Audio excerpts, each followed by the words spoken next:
Good evening and welcome to Masters, Fellows, Awardees, visiting dignitaries, members of the Board of Regents and Governors, staff, family, and friends. I want to particularly recognize my wife Diane, who has traveled with me this year, my daughters Paige and Faith, and Paige's boyfriend Chris, all of whom are here today and have been with me through the triumphs and travails of practicing medicine.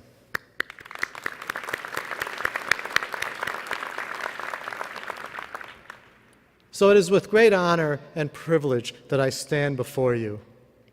Tonight, I would like to talk about courage and sacrifice, gratitude and authority.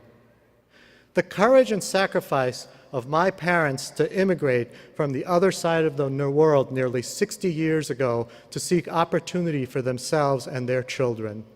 My father was a biochemist and a co-discoverer of the glycoprotein molecule, but struggled for years to receive a tenured faculty position. My mother had a graduate degree in economics, but had to work as a key punch operator for years. They both endured professional and social discrimination based on the color of their skin, the accent of their English, and the pattern of their dress. There were many moments when they considered returning to their native land of India, but they didn't.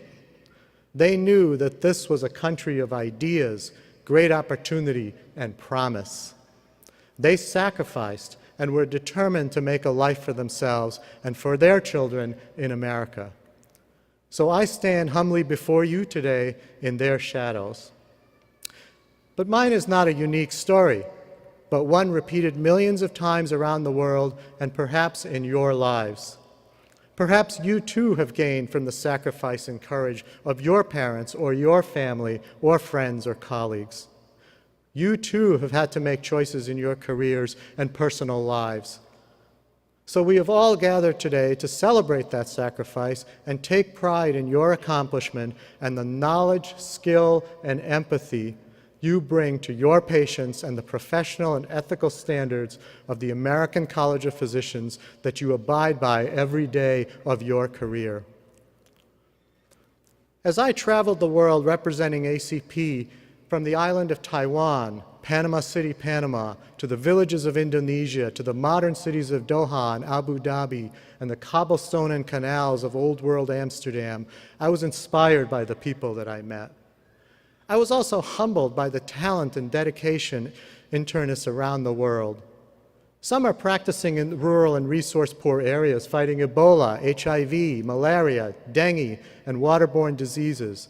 Others are providing state-of-the-art specialty care. Others are advancing knowledge through basic science research, teaching, or conducting clinical trials. And some are caring for patients in urban or suburban settings like me.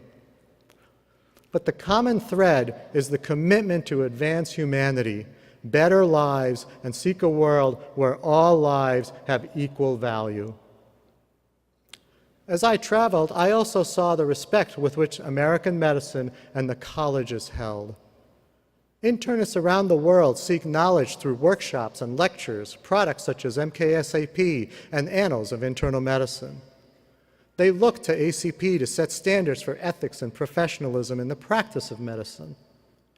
Some seek the same opportunities that my parents sought to create lives and careers in America, and others to seek affirmation for their accomplishments with the honor of advancement to fellowship and mastership like you. As I traveled in America to Illinois, California, Wisconsin, New Jersey, Massachusetts, Georgia, and Michigan, I experienced the diversity of our country and witnessed disparities in healthcare delivery, the demands on internists to stay in private practice and sustain work-life balance. But there was also a great sense of joy or reward in caring for patients, being stewards of their health, and gaining knowledge over the arc of their careers. So as we gather today, our patients and profession face many challenges. Our patients seek access to high-quality, affordable, coordinated health care as a fundamental human right, like public education.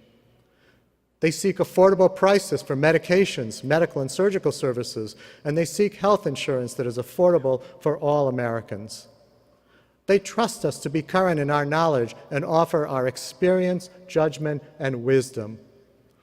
Patients look to us to help solve the problems of prescription drug costs, opioid dependence, the #1 cause of accidental death in this country, provide access to compassionate and ethical end-of-life care, protect against gun violence, address the social determinants of health, provide adequate mental health care.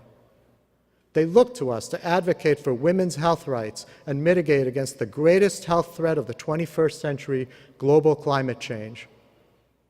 Finally, patients and clinicians expect us to stand firm on our moral and ethical conviction of non-discrimination of any kind based on race, ethnicity, religion, gender identity, or sexual orientation. But our profession is at a tipping point. We are internists who have the knowledge and skills to care for complex and chronically ill patients. We are master diagnosticians in addition to practicing disease prevention and population health. But we are struggling for identity within the House of Medicine and society. General internal medicine is in crisis, with very few choosing this as a career. We are at risk for only becoming a foundation for further training in subspecialty medicine. We need to once again distinguish ourselves to society on our unique and critical role. Medicine has changed, and we need to change with it. We are the subjects of disruptive technology with the electronic health record. We are burdened with coding requirements for billing purposes and prior authorizations for tests, medications, and medical equipment. In addition, we are now tasked with managing the cost of care and taking risk in a for-profit medical industrial complex where attempts to control those profits will be met with great countervailing forces. Initiatives such as merit-based incentive program, accountable care organizations, or comprehensive primary care plus hold promise to increase the quality of care for some chronic conditions and improve prevention strategies with decreased costs. But it remains unclear if this was significant and sustainable over time. We know that the vast majority of healthcare costs are attributable to hospital care, surgeries, procedures, and pharmaceuticals, advancing technology, the aging population, and unhealthy lifestyles that lead to the burden of chronic diseases. The needed fundamental change is the reevaluation of non-cognitive and cognitive services to more accurately reflect the knowledge, skill, time, and value they bring to patient care. As practicing internist, it is paradoxical to me that one of the lowest paid specialties in medicine, and one that accounts for only 2% of healthcare costs, is asked to control the costs of the medical industrial complex and monitor referrals, testing, emergency room visits, and hospitalizations for a marginal increase in payment for after expenses to internists and subspecialists. We take pride in our thirst for knowledge and for learning new skill sets. We believe in standards for certification and maintenance of certification. But we need to transform the acquisition and assessment of knowledge to one that is less burdensome, less costly, interactive, and improves the quality of care. ACP continues to work towards these transformative changes to support new model of lifelong learning. The issue of resilience and wellness, or quote-unquote burnout, looms large, especially amongst our trainees and early career physicians. Surveys indicate that 60% of internists have some symptoms of dissatisfaction, anxiety, or depression. Several factors are contributing to burnout, including complex reporting requirements, administrative burdens, poorly designed electronic health records, and a lack of autonomy on the type and schedule of our work. The college, in collaboration with other organizations, has recognized this and is active in finding solutions to a problem with serious consequences. But one antidote to burnout that I have discovered as I travel the world is gratitude. As Marcus Cicero said, gratitude is not only the greatest of virtues, but also the mother of all others. We should have gratitude for the education we have received, the opportunity to serve humankind, lifelong learning, and the privilege to experience our patients' lives, sharing their most intimate thoughts, celebrating their successes, empathy and comfort for their sorrows, and having the trust of society. You are members of an elite group to whom much has been offered, and you should take pride in the service that you give back. Create balance in your lives with voluntarism, time with family and friends, physical fitness, varied interests, and mindfulness. So today we continue the tradition that first took place in Pittsburgh, Pennsylvania in December of 1917. There, 78 new fellows came by train, horse, and Model T from all across the country to become fellows and masters of the college. They took an oral and written exam, with one member actually failing for not carrying digitalis leaf in his bag. Today, you sit in the seats occupied by fellows, including Hugh Butte, who developed a method to treat hemorrhagic jaundice with vitamin K in 1938. William Kolff, who invented dialysis in 1943. Burgine Overholt, who developed the flexible sigmoidoscope in 1961. Lee Goldman, who developed the first cardiac risk index in 1977, and Harvey Alter, who identified non-A, non-B, or hepatitis C virus in 1988. The pledge they took, and the one you will take shortly, dates back to the Hippocratic Oath and the Golden Rule, but still applies today as it did thousands of years ago. The first formal college pledge was in 1924, and it was revisited in 1982. It is a pledge of professional calling, to act always in the best interest of patients, respect the integrity of colleagues, provide professional aid to the unfortunate, and increase medical knowledge through study and practice. Fellowship and mastership are honors bestowed for scholarship, professional accomplishments, and personal integrity. They are designations that carry honor and pride.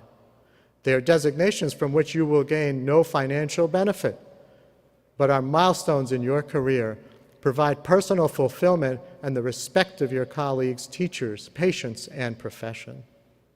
In addition, as fellows and masters, you have an opportunity to affirm your commitment to the Physician Charter.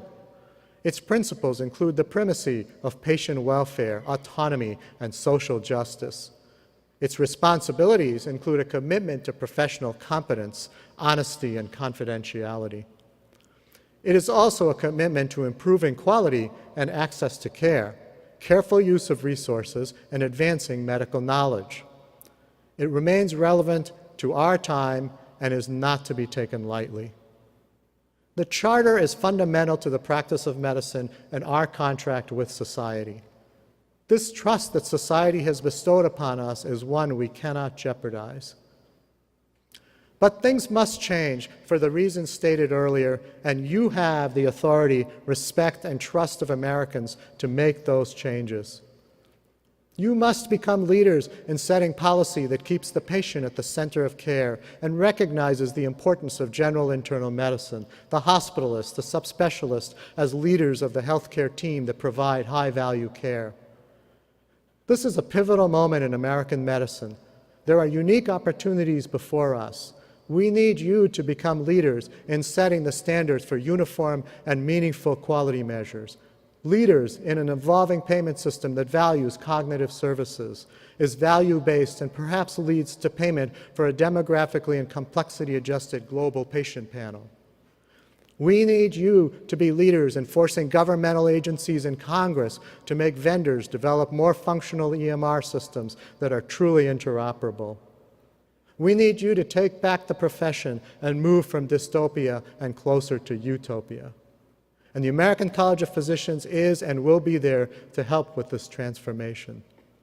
So imagine a world of healthy lifestyles, the use of 100% renewable energy and a healthy planet, minimal chronic disease, gene-based therapies, stem cell research, robotics, artificial intelligence and algorithms, universal access to high quality and affordable care, information technology that is seamless and interoperable, time with patients, the excitement of making the correct diagnosis and instituting a treatment plan, and adequate payment and work-life balance. That world is a possibility, and you are charged with creating such a world. In the words of John F. Kennedy, our task is not to fix the blame for the past, but to fix the course for the future. Your voice should be heard in the boardrooms of companies and healthcare systems, academic institutions, practices and community centers, town halls and civic groups, the halls of Congress, and even the White House. Perhaps you could run for federal, state, or local office, participate in setting public health policy at the state and national level with positions in government agencies. It will take courage, and there will be disappointment, but we all must persevere for our profession and our patients. So I challenge you today to go home and make one new commitment to your profession and to your personal lives that will improve the health of our patients, your profession, and your life. Look around as the people who will support you are at home or in this hall. They have been there and have sacrificed as you have, because they all recognize the greater calling that is medicine, as symbolized by the caduceus that I carry today. My improbable journey could be yours. The thought of standing here before you today was unimaginable. But you have the same opportunities to lead change through your values and vision for the future of healthcare. Perhaps become a leader like the people behind me. Use your authority to take risk, be courageous, have gratitude, and as Mahatma Gandhi said, be the change you wish to see.